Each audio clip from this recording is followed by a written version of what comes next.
खुलुमबाय प्राइम 24 हेडलाइन्सआव आं गासैखौबो बरायबाय आं दा दंफैयो बाक्सा जिल्लानि सिङाव थानाय सिमला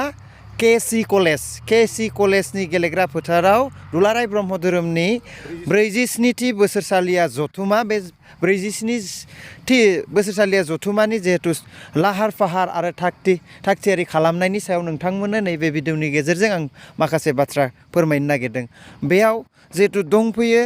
दुलाराय ब्रह्म धोरोम आफादनि गाहाय नेहाथारि आरो लोगोसे बानजाय नैबे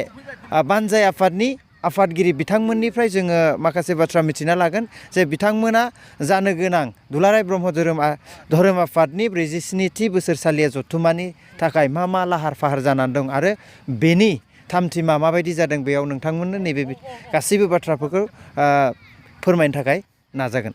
दा जोङो मिथिना लानि जिहेतु बानजाय आफादनि आफादगिरि बिथांनिफ्राय गासैबो खोथाखौ मिथिना लागोन।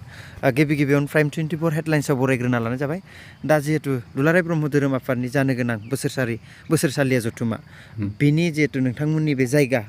बे जायगाया गुबै मा आरो बे समाव नोंथांमोननि हाबाफारिया माबायदि जानानै दं? आदसा आंबो जोंनि बानजाय आफादनिफ्राय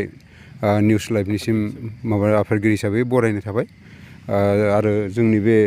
दिनै मिरु आफादनिफ्राय नुजाथिफैनो हानाय बे बाबामोननिसिमबो आङो गंलायै खुलुमनाय थाबाय।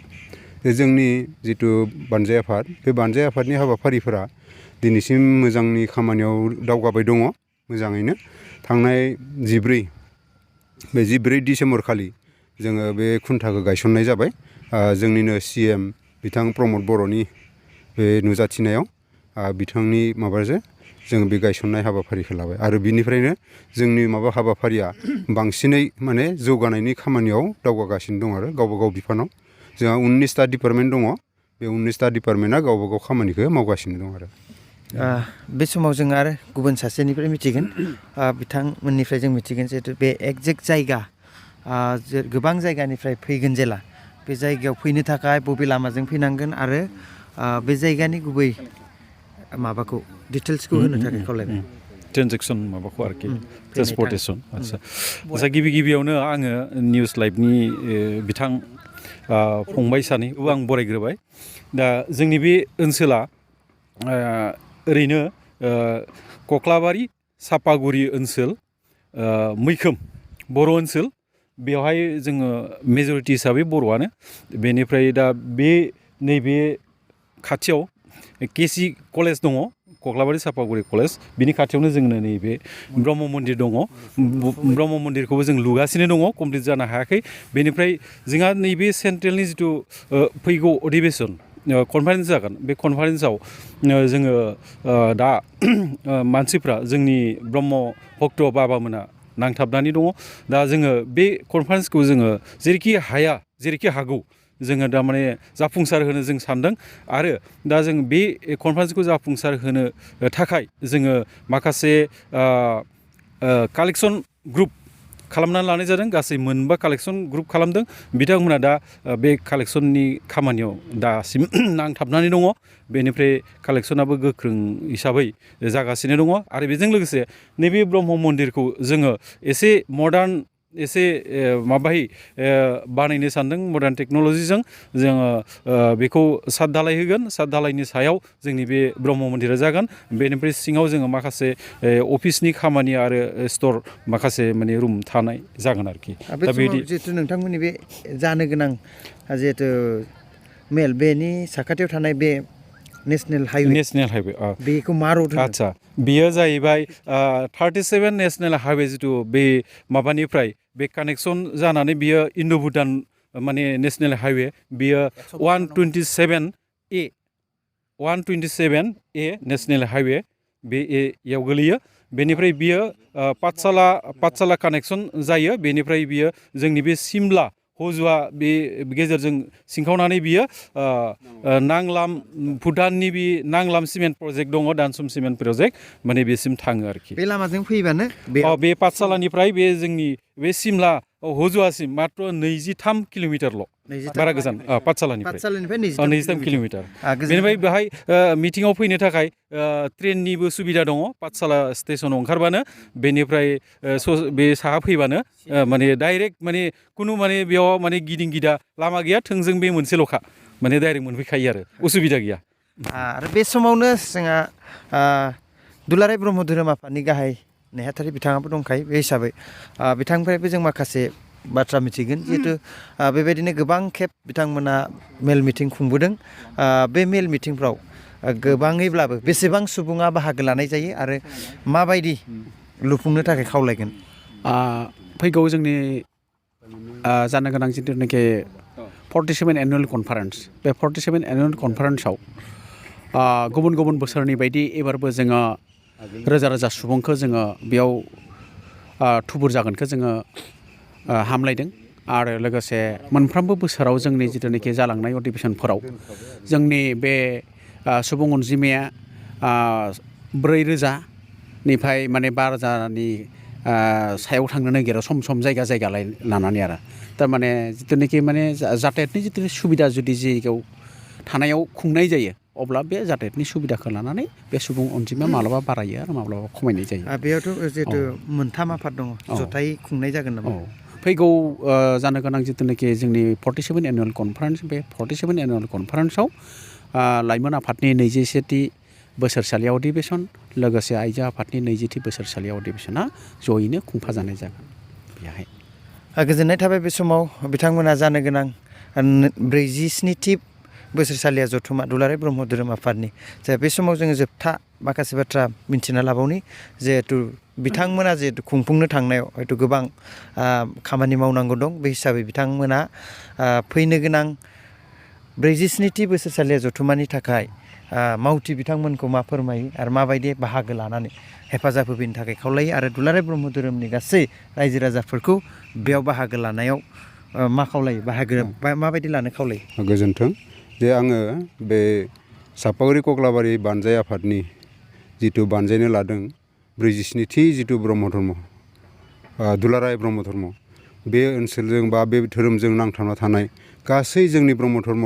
सिबियारि आइ बाबामोनखौ जोंनि बे हाबाफारियाव बा बे कनफारेन्सआव नुजाथि फैनानै जोंखौ जाहाथे लैहोर लैहोर हेफाजाब होफैयो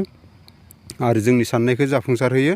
आरो बेहाय जोङो जाहाथे बिनि गेजेरजों जोंनि बे धोरोमा जाहाथे मोजाङै गोसारो बयबो सिबियारि आइ बाबामोनखौ आङो बेनि गेजेरजों खावलायनाय जाबाय जोंहा आगोलावनो बुंखानाय जे जिखिनि जोंनि बे मिथिंसालियाव फैनाय बे लामाखौबो जोङो इतिमध्य फोरमायना होनाय जाबाय गथिखे बे लामाजों फैयोबानो आइ बाबामोनहा मोजाङै मोजां फैनो हागोन हाइवे बेहाय गिनांगौ साननांगौ गैया जे जोङो बे हाबाफारियाव जाहाथे जोङो बयखौबो मोजाङै सिबिलांनो हागोन आरो मोजाङै जों साननो थाखाय बानजायनो थाखाय जोङो माने जानजि खाफ्रादों गथिखे बे बेलायाव गासै आइ बाबामोनखौ जोङो फैनानै बे हाबाफारियाव जाहाथे गोजोनै खुसियै बे हाबाफारिखौ मावफुंलांहोनायाव जोंखौ हेफाजाब होयो आं बेनि थाखाय गासैखौबो जोंनि ब्रह्म धर्म सिबियारि आइ बाबामोनखौ खावलायनाय जाबाय गोजोननाय थाबाय बे समाव जोंजों आरो दंफैयो मिरु आफादनि प्रसारक बिथाङाबो बे समाव दिनै जानो गोनां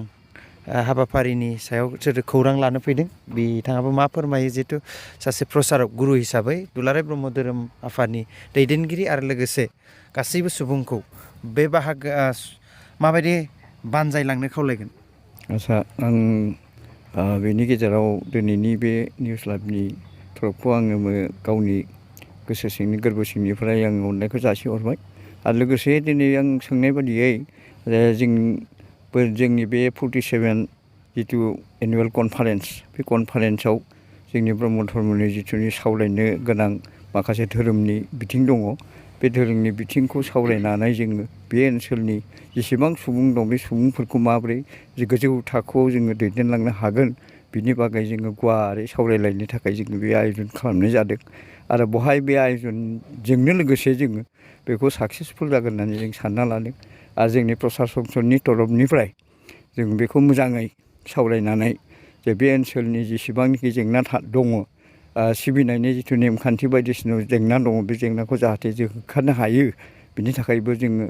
आगान सुरनाय लामाखौ जोङो मोजाङै स्रां खालामनो नाजागोन आरो बिनिफ्राय जोंनि जिथुनाखि संस्कारनि बिधि दं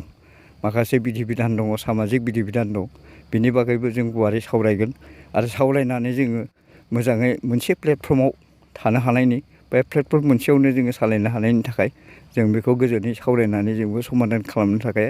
आयजन खालामदों जों बे साक्सेसफुल जागोन होननानै जोंनि गोसो माबानानै बानायना लाखाबाय जों गोजोननाय थाबाय बे समाव बिथांमोना जानो गोनां 47थि बोसोरसालि जथुम्मा दुलाराय ब्रह्म धोरोमनि सायाव बिथांमोना सावरायनो बा जाफुंगोनखौ मिजिंथिनानै गोबां नांथाब नाजानायखौ जों नुनो मोन्दों थारैनो बे समाव केमेरा पार्सन बिथांखौ बे समायना थासारिखौ दिन्थिनो थाखाय खावलायबाय बे 47थि बोसोरसालिया जथुम्मा दुलाराय ब्रह्म धोरोम आफादनि जानो गोनां बे के सि कलेजनि गेलेग्रा फोथाराव बिथांमोना जितु खुंफुंनो थाखाय लाहार फाहार खालामनाय जाबाय आरो बिथांमोना गाहाय खुन्थाखौबो गायसननाय जाबाय दा बिटिआरनि चिफ प्रमद बर' बिथाङा बे समाव बिथांमोननि जानो गोनां कनफारेन्स बा बोसोरारि जथुम्मा आरो बिथांनिनो समस्ति होननानै जों मिथिनो मोन्दों बिथांनिनो समस्तियाव बे आरो उरखाव गोरा ब्रह्मनिबो समस्ति होनदों बिथांमोना गासैबो बे समस्तियावनो जिहेतु देरहानानै थांदों जेला बिथांमोना बे हाबाफारियाव मैखोमै बाहागो लानानै बे हाबाफारिखौ जाफुंसार होगोन बेखौ बिथांमोना आरो बे ओनसोलनि रायजो राजाफोरा आसा फारिदों थारैनो बे लाइ खुन्थाखौ बिथांमोना गोथार गोसोजों आरो बिथांमोननि जितु खावलायनायाव बानजाय आफादनि खावलायनायाव बिथांमोना बाहागो लानानै बे दिनैनि गोथार धोरोम ब्रह्म धोरोमनि लाइ खुन्था बे लाइ खुन्थाखौ गायसननानै बिथांमोना गायसनना गालाङो बे समाव बिथांमोननि जिहेतु हास्थायनाय बे ओनसोलनि रायजो राजाफोरनि हास्थायनाय बे हास्थायनाय बायदि बिथांमोनखौ मदद होगोन आरो बिथांमोना बे समाव गावसोरनि खोथा होलांनाय बायदि बा खावलायनाय बायदि बिथांमोना